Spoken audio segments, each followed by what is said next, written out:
श्री कृष्णाय नमः। श्री गोपीजन वल्लभाय नमः। श्रीमदाचार्य चरण कमलेभ्ये नमः। श्री गुसाई जी परम दयालवे नमः। श्री गुरुवे नमः। अपने माथे विराजता सेव्य स्वरूपाय नमः। सर्व वैष्णव ने जय श्री कृष्ण। नंदगाम सुधीनी यात्रा सफल रही। खूब आनंद माण्यो। ज्यां जुओ त्यां फक्त कृष्ण ने कृष्ण ज। श्री कृष्ण शरणं मम। श्री कृष्ण शरणं मम। श्री कृष्ण शरणं मम। जय श्री कृष्ण शरणं मम। कदम्ब केरी डाळो बोल श्री कृष्ण शरणं मम। यमुना केरी पाळो बोल श्री कृष्ण शरणं मम। व्रजभूमिना कणकण बोले श्री कृष्ण शरणं मम।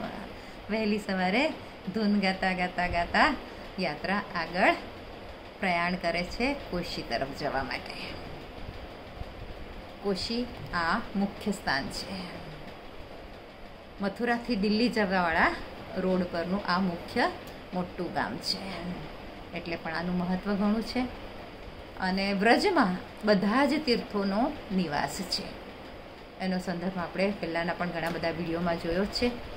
એ હિસાબે પણ આ સ્થાન મહત્વનું છે, કેમ કે આ વ્રજની દ્વારકા છે.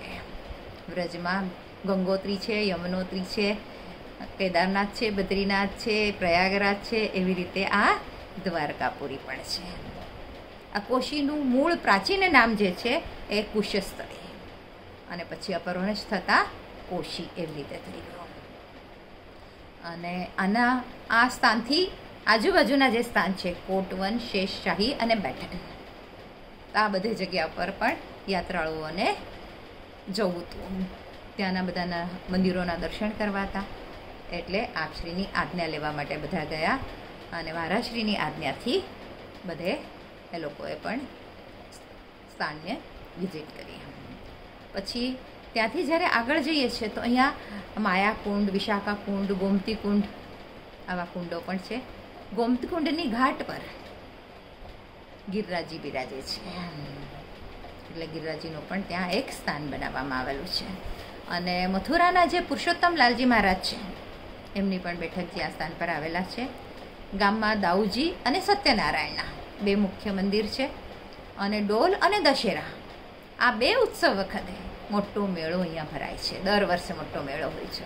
બધા વ્રજવાસીઓ મેળામાં આનંદ કરવા આવે છે.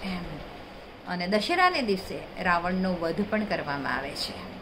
આ સ્થાન પર ગરમ અને સુતરાઉ વસ્ત્ર ખૂબ સારા મળે છે, એટલે ઘણા બધા વૈષ્ણવો પ્રભુ માટે વસ્ત્રોની ખરીદી પણ અહીંયાથી કરતા હોય છે.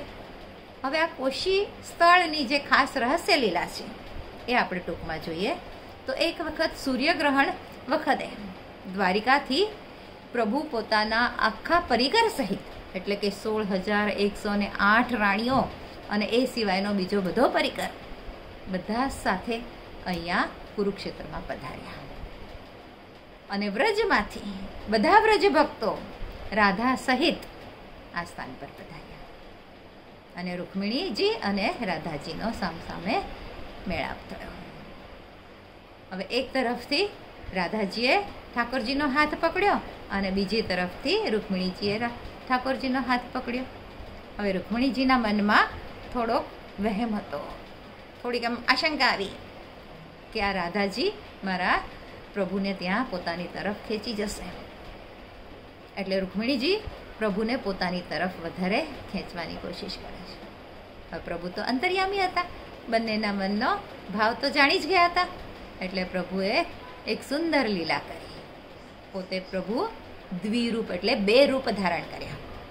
એક રૂપથી રાધાજી સાથે અને એક રૂપથી રૂક્મિણીજી સાથે. અને રાધાજી સાથે અહીંયા વ્રજમાં પધાર્યા. કેવા સ્થાન પર? આ કુશસ્થળી સ્થાન પર પધાર્યા. અને અહીં સુધી પહોંચ્યા અને પછી રાધાજીએ પોતાનો મનોરથ વ્યક્ત કર્યો. કહ્યું કે હે પ્રભુ, એક આના તમારી દ્વારકા નગરી મને બતાવો. હવે સ્વામિનીજીની ઈચ્છા છે તો એમનો તો મનોરથ પૂર્ણ જ કરવાનો. એટલે ઠાકોરજીએ તુરંત ત્યાં દ્વારકા નગરીનું નિર્માણ કર્યું, ગોમતી નદી સહિત. અને આ દ્વારકાના દર્શન સ્વામીજીને કરાવ્યા. અને એ સાથે જ પ્રભુ ચતુર્ભુજ સ્વરૂપે પણ ત્યાં પ્રકટ થયા. કેમ કે દ્વારકામાં પ્રભુ તો ચતુર્ભુજ સ્વરૂપે દ્વારકાધીશ તરીકે રાજા તરીકે બિરાજે છે. તે ચતુર્ભુજ સ્વરૂપ જોઈને રાધાજી કહે કે નહીં, અમને આ ચતુર્ભુજ સ્વરૂપ નથી રાસ આવતું, અમને તો દ્વિભુજવાળો કાનો શ્રી કૃષ્ણ જ અમને વધારે ગમે છે. એટલે પ્રભુ પાછા તરત દ્વિભુજ રૂપમાં આવી ગયા અને ત્યાં બિરાજ્યા. આ સુંદર લીલા આ સ્થળની છે. આજ માટે આટલું જ. આજના મારા વચનોને પ્રભુ ચરણોમાં સમર્પિત કરું છું. કૃષ્ણાર્પણમસ્તુ. જે કાંઈ ભૂલચૂક થઈ હોય તે માટે ક્ષમા ચાહું છું. આના પછીનો ઇતિહાસ આપણે કોકિલાવાના હવે આગળ જવાનું છે, એ આવતા વિડીયોમાં જોઈશું. જય શ્રી કૃષ્ણ. ભૂલચૂક માફ કરજો. પ્રભુ ચરણોમાં સમર્પિત કરું છું. કૃષ્ણાર્પણમસ્તુ.